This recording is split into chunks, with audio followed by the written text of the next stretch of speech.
Now, for the last many weeks, we've seen this ugly face-off between the centre and Twitter. That continues now in the courts. A Delhi High Court today will be hearing a petition that's been filed against Twitter.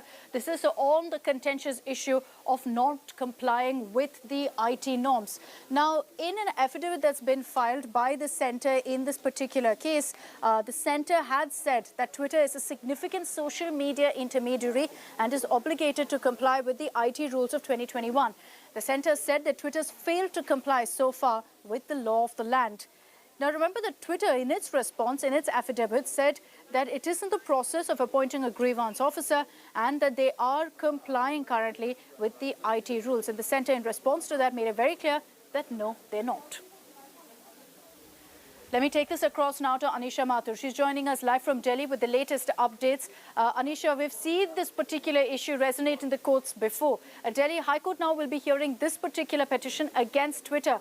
But just tell us really briefly what the centre said in their affidavit and what Twitter has also had to say.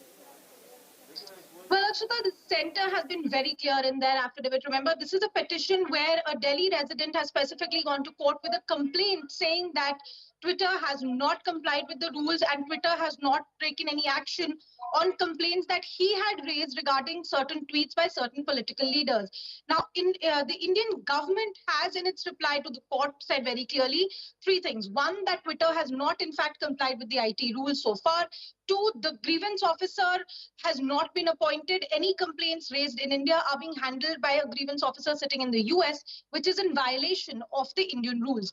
And three, that because the Twitter has failed to comply with the rules so far, it loses the protections granted to an intermediary and is now liable to action under the IT rules because they have violated said rules. Twitter, of course, had said that they are in the process of appointing a grievance officer. They also said that they had, in fact, appointed a grievance officer who, however, did not want to take that post and therefore has left that post on the 21st of June, which basically means that since 21st of June, Twitter has not had a grievance officer in India, but they have claimed that they are in the process of complying and they have complied with everything else. Now, we'll have to see what the High Court has to say about this, because remember, in the last several months, the High Court and the Supreme Court have not set aside the IT rules. They have very clearly said that that companies will have to comply with them.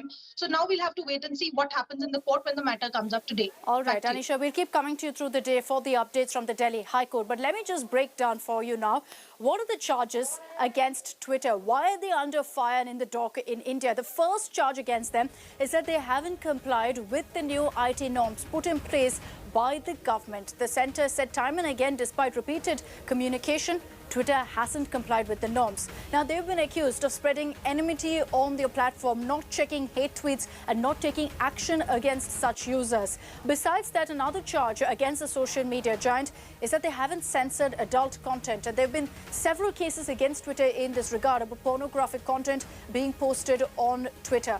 Now, flouting the IT norms that are prevalent in the country is another charge against the social media giant, which Twitter has refuted, saying that they're in the process of currently following all the norms that are in place. So these are the charges against Twitter, and that's why they're facing numerous cases and are fighting numerous battles also in the court.